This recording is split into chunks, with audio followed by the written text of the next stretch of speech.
حضور فقیہ اسلام حضرت علامہ حافظ و قاری مفتی معین الدین صاحب اشرفی شمسی علیہ الرحمت و رضوان کے چھٹے عرس کی اس تقریب میں شرکت کی سعادتیں حاصل کر رہے ہیں۔ حضور فقیہ اسلام کے شاگردوں کی فہرست بڑی لمبی ہے، جو ہندوستان اور بیرون ہندوستان خدمت دین میں مصروف عمل ہیں۔ حضور فقیہ اسلام نے وقت رخصتی پر ہمیں لاوارث نہیں چھوڑا ہے، بلکہ ان کے شاگردوں کی شکل میں ہمارے درمیان فاضل معقولات و منقولات حضرت علامہ مفتی ارشاد القادری جیسا عظیم سرپرست اور رہنما ہمارے درمیان میں چھوڑا ہے۔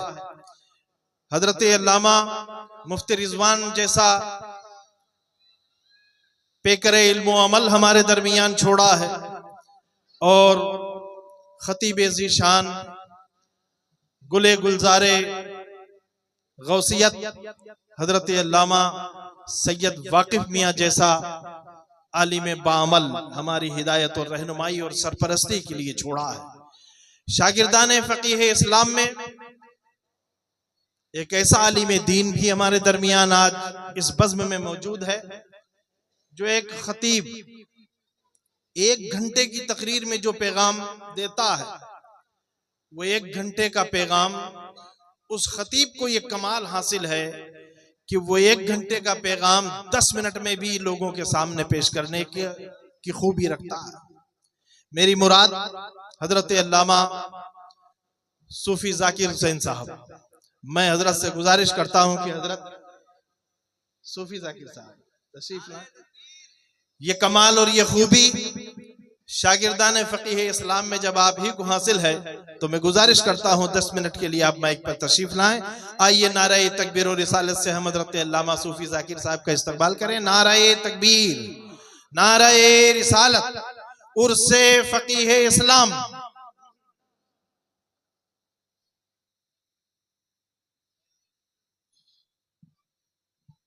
السلام علیکم ورحمۃ اللہ وبرکاتہ۔ الحمد للہ رب العالمین والعاقبۃ للمتقین، والصلاة والسلام علی سیدنا وحبیبنا وشفیعنا ونبینا محمد وعلی آلہ واصحابہ اجمعین۔ اما بعد فاعوذ باللہ من الشیطان الرجیم، بسم اللہ الرحمن الرحیم۔ قال فبعزتک لأغوینہم اجمعین الا عبادک منہم المخلصین، صدق اللہ العظیم وصدق رسولہ النبی الامین الکریم، ونحن علی ذلک لمن الشاہدین والشاکرین والحمد للہ رب العالمین۔ اللہ کا شکر بے شمار، ہم فیضان مخدوم سمنانی حضور سید اشرف جہانگیر رضی اللہ عنہ کے فیضان کو حاصل کرنے کے لیے آج امام علم و حکمت، بحر العلوم، سراج العلماء والفقہاء، حضور فقیہ الاسلام الشاہ علامہ مولانا مفتی معین الدین صاحب قبلہ نور اللہ مرقدہ کے عرس مبارک میں حاضر ہیں۔ فیضان مخدومی لوٹنے کے لیے ہم سب حاضر ہوئے ہیں۔ اللہ پاک کی بارگاہ میں دعا ہے ہم سب کو فیضان مخدومی سے مالا مال فرمائے۔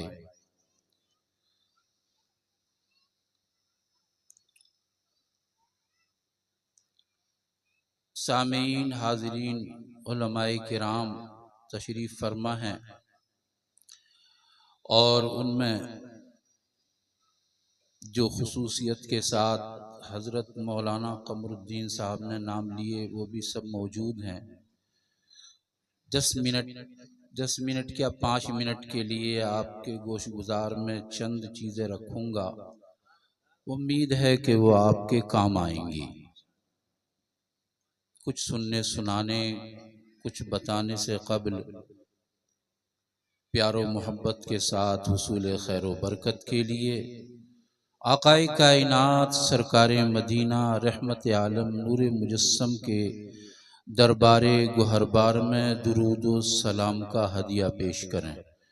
اللہم صلی علی سیدنا محمد وعلی آل سیدنا محمد وبارک وسلم صلاۃ و سلاما علیک یا رسول اللہ، صلاۃ و سلاما علیک یا حبیب اللہ۔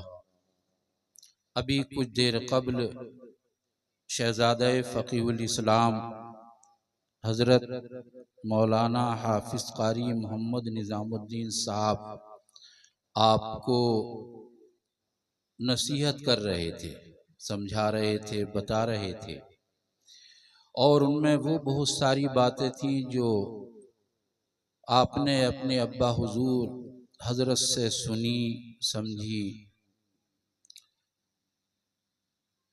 میں نے ابھی جس آیت کریمہ کی تلاوت کا شرف حاصل کیا، اللہ پاک ارشاد فرماتا ہے، شیطان نے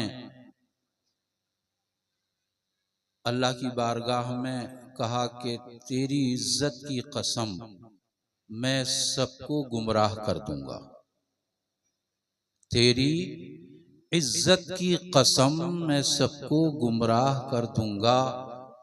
اب کہہ تو دیا، لیکن اس نے اس کے بعد پھر اپنے کلام میں ترمیم کی، استثناء کر دیا۔ اس کے بعد کہا، ہاں تیرے وہ بندے جو اخلاص والے ہیں وہ میری پکڑ میں نہ آ سکیں گے، میری گرفت میں نہ آ سکیں گے، میں انہیں گمراہ نہ کر سکوں گا۔ پیارے اسلامی بھائیوں، یہ صاحب اخلاص کون ہیں؟ آپ کو یہ سمجھنے کی ضرورت ہے۔ آپ کو معلوم ہونا چاہیے ہمارا زندگی کا معمول یا ہمارے حالات جو ہیں وہ دو چیزوں کا مجموعہ ہے، ایک ریا اور دوسرے نفاق۔ ہمارے اندر ریا بھی کوٹ کوٹ کر بھری ہوئی ہے اور نفاق بھی پیس کر کے بھرا ہوا ہے۔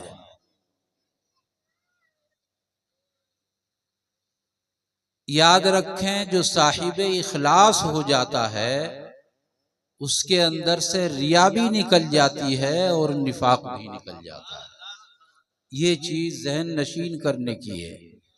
جب اللہ تعالی کسی کو مخلص بناتا ہے، صاحب اخلاص ہوتا ہے، تو پھر اس کے اندر سے ریا بھی نکل جاتی ہے، نفاق بھی نکل جاتا ہے، حسد بھی نکل جاتا ہے، حقد بھی نکل جاتا ہے، بغض و عناد بھی ختم ہو جاتا ہے، سبھی جا کر کے تب جا کر کے وہ صاحب اخلاص بنتا ہے۔ اگر آپ کسی کے اندر ریا دیکھیں، نفاق دیکھیں، حسد کی بو دیکھیں، کینہ دیکھیں، بغض دیکھیں، تو سمجھ لینا ابھی وہ صاحب اخلاص نہیں ہے، ابھی وہ صاحب اخلاص نہیں ہے۔ صاحب اخلاص بننے کے لیے ان سب چیزوں سے اللہ تعالیٰ اسے پاک فرما دیتا ہے۔ سمجھ رہے ہیں آپ؟ آقائے کونین تاجدار کائنات پیارے مصطفیٰ صلی اللہ علیہ وسلم نے حضرت جبریل سے پوچھا، جبریل یہ مخلص کون لوگ ہیں؟ یہ مخلص کون ہیں؟ تو حضرت جبریل امین نے تاجدار کائنات پیارے مصطفیٰ سے عرض کیا، یا رسول اللہ، جب اخلاص والی آیتیں کثرت کے ساتھ اللہ پاک نے مجھے لے کر کے آپ کی بارگاہ میں بھیجا تو میں بھی سوچ میں پڑ گیا کہ اخلاص والی آیتیں تو بہت آئیں، آپ کی بارگاہ میں لے کر حاضر ہوا تو میں سوچنے لگا یہ مخلص کون ہے؟ میں نے اللہ کی بارگاہ میں عرض کی، اے رب العزت، اے خالق کائنات، اے مالک کائنات یہ مخلص بندے کون ہیں تیرے؟ اللہ اکبر، یہ اخلاص ہے کیا چیز؟ جنہیں تو نے اخلاص سے نوازا ہے۔ اللہ رب العزت نے ارشاد فرمایا سرم من اسراری، سرم من اسراری، یہ میرے رازوں میں سے ایک راز ہے۔ اوضعتہ قلب من احببت من عبادی، میں نے اس راز کو ان لوگوں کے دل میں رکھتا ہوں جسے میں اپنا محبوب بنا لیتا ہوں، جنہیں میں پسند کرتا ہوں، جو میرے محبوب بنتے ہیں، یہ راز میں ان کے دلوں میں رکھ دیتا ہوں۔ اللہ اکبر۔ ایک اور موقع پر صحابہ کرام نے تاجدار کائنات پیارے مصطفیٰ سے عرض کیا یا رسول اللہ یہ اخلاص کیا چیز ہے؟ آقا کائنات نے ارشاد فرمایا ان تسلم للہ قلبک، اخلاص یہ ہے کہ تو اپنے دل کو اپنے رب کے حوالے کر دے، اپنے دل کو اپنے رب کے حوالے کر دے، تیری سوچ، تیری فکر، تیرا خیال تیرا نہ رہے بلکہ وہ تیرے رب کا ہو جائے، تب جا کر کے تجھے یہ اخلاص کی منزل حاصل ہوگی۔ پیارے اسلامی بھائیوں، اخلاص کے لیے ضروری ہے کہ آپ خود اپنے کسی ارادے کو نہ رکھتے ہوں بلکہ اپنے ارادے اور چاہت کو اپنے رب کے حوالے کر دیں، تب جا کر کے وہ مخلص بندہ۔ اخلاص کی علامتیں جو بزرگوں نے بتائی ہیں ان میں سے آپ کے سامنے دو میں آپ کے سامنے رکھ رہا ہوں۔ حضرت جنید بغدادی رضی اللہ عنہ سے کسی نے پوچھا یہ اخلاص کیا چیز ہے؟ آپ نے ارشاد فرمایا سر من اسرار اللہ، یہ اللہ کے رازوں میں سے ایک راز ہے۔ لا یعلمہ ملک فیکتبہ، اسے تو فرشتہ بھی نہیں جانتا ہے کہ وہ لکھ سکے۔ ولا شیطان، شیطان بھی نہیں جانتا ہے فیفسدہ، کہ وہ اس کو فاسد کر دے، اگر جان لے تو وہ راستے سے ہٹا دے۔ ولا ہوا فیمینہ، خواہشات نفسانی کو بھی اس کا پتہ نہیں چلتا، اگر خواہشات نفسانی غالب آ جائے تو وہ اسے اس راستے سے ہٹا دے۔ پتہ چلا کہ یہ اللہ کے رازوں میں سے ایک راز ہے جو اللہ تعالی اپنے محبوب بندوں کے دلوں میں رکھ دیتا ہے۔ پیارے اسلامی بھائیو، حضرت فقیہ الاسلام نور اللہ مرقدہ کی زندگی سے جو ہمیں درس ملا، صبر و قناعت اور اخلاص، آپ کی بارگاہ میں یہ سب چیزیں آپ کی بارگاہ میں ملتی تھی۔ جہاں اللہ تعالیٰ نے آپ کو علم و عمل سے نوازا تھا، وہیں اللہ نے آپ کو خلوص سے بھی نوازا تھا۔ حضرت ذوالنون مصری رضی اللہ تعالی عنہ سے کسی نے پوچھا کہ اخلاص کی علامت کیا ہے؟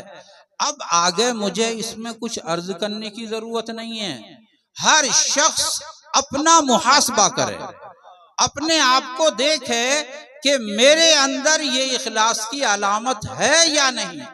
الکیس من دان نفسہ وعمل لما بعد الموت، سمجھدار وہ ہے، عقل مند وہ ہے، ہوشیار وہ ہے، وہ نہیں ہے جسے ہم ہوشیار سمجھتے ہیں، عقل مند وہ نہیں ہے جسے ہم عقل والا کہتے ہیں، عقل والا وہ ہے جسے پیارے آقا عقل والا کہتے ہیں۔ پیارے آقا ارشاد فرماتے ہیں الکیس، سمجھدار وہ ہے من دانا نفسہ، جو اپنا محاسبہ کرے دوسرے کا نہ کرے، دوسرے کی تہمت نہ لگے، دوسرے کا پیچھا نہ کرے، اپنے آپ کو سدھارے۔ ہمیں اور آپ کو اللہ نے کسی کا ٹھیکیدار نہیں بنایا ہے۔ اللہ پاک نے فرمایا یا ایھا الذین آمنوا قوا انفسکم واہلیکم نارا، اے ایمان والو اپنے آپ کو بچاؤ اور اپنے اہل خانہ کو بچاؤ جہنم سے۔ ہمیں کسی اور کا ٹھیکیدار نہیں بنایا، لہذا سب سے پہلی ذمہ داری ہماری عائد ہوتی ہے کہ ہم اپنے آپ کو سنواریں، اپنے آپ کو درست کریں، اور ان کو جو ہمارے ماتحت ہیں، کلکم راع وکلکم مسئول عن رعیتہ، ہر شخص تم میں کا نگراں اور محافظ ہے، اور اس سے جو اس کے ماتحت ہے اس کے بارے میں پوچھا جائے گا، دنیا کے بارے میں نہیں پوچھا جائے گا۔ لہذا اپنے آپ کو سدھارو اور اپنے گھر والوں کو سدھارو۔ حضرت ذوالنون مصری سے پوچھا اخلاص کی علامتیں کیا ہیں؟ میں نے عرض کیا آپ کے سامنے ہر آدمی اپنا محاسبہ کر لے اور دیکھ لے۔ استواء المدح والذم، اگر اس کے نزدیک آپ عالم دین ہیں، مولانا ہیں، مفتی ہیں، محدث ہیں، مفکر ہیں، آپ نے فتوے لکھے، کتابیں لکھی، اور کسی نے مدرسہ بنایا، مسجد بنوائی، نیک کام کیے، دنیا بھر کے کام کیے، یا اور کوئی جو اپنے بچوں کو پالن پوشن کے لیے روزی کماتا ہے، محنت کرتا ہے، کوئی بھی نیک کام کرے اللہ کی راہ میں، دیکھیے آپ اب جس نے بھی جو نیک کام کیا، جب اس کے نزدیک مذمت اور تعریف دونوں برابر ہو جائے، آپ نے مدرسہ بنوایا، مسجد بنوائی، یا اور کوئی نیک کام کیا، اور کسی نے آپ کی مذمت کر دی تو آپ کے چہرے کا رنگ فق ہو گیا، کسی نے آپ پہ تنقید کر دی تو آپ آپے سے باہر آ گئے، آپ ناراض ہو گئے، یا کسی نے آپ کی تعریف کر دی تو آپ پھول کر کے غبارہ ہو گئے۔ یاد رکھو اگر یہ بات پائی جاتی ہے آپ کے اندر تو آپ صاحب اخلاص ہیں ہی نہیں۔ کیوں؟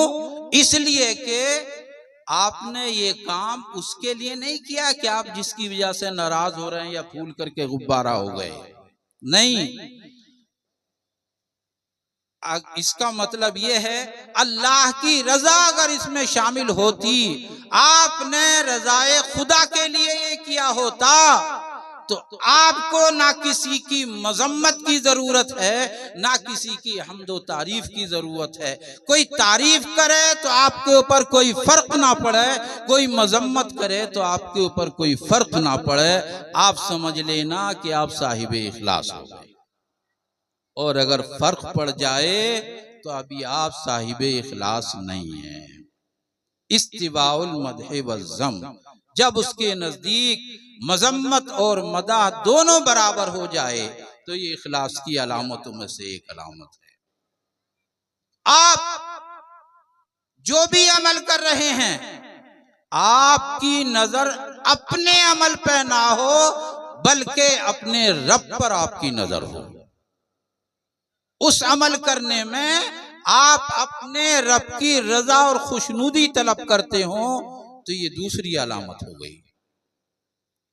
اور آپ جو بھی عمل کر رہے ہیں اس عمل کرنے کے لیے آپ کو کوئی معاوضہ نہیں چاہیے، آپ اس کے بدلے میں نہ جنت کے طالب ہوں، نہ نعمتوں کے طالب ہوں، نہ حور قصور کے طالب ہوں۔ اگر آپ نے اپنے عمل کے ذریعے ان چیزوں کو طلب کیا تو آپ صاحب اخلاص نہیں ہیں، بلکہ صاحب اخلاص کے لیے ضروری ہے کہ جو بھی عمل کرے وہ صرف اپنی رب کی رضا کے لیے کرے۔ اس کا کوئی معاوضہ نہ لے تو وہ صاحب اخلاص بنتا ہے۔ یہ 3 علامتیں بیان کی ہیں۔ ہر شخص کو چاہیے کہ وہ اپنا محاسبہ کرے، دیکھے سمجھے کہ میرے اندر یہ علامتیں پائی جاتی ہیں یا نہیں۔ اللہ پاک ہم سب کو اپنے مخلص بندوں میں شامل فرمائے۔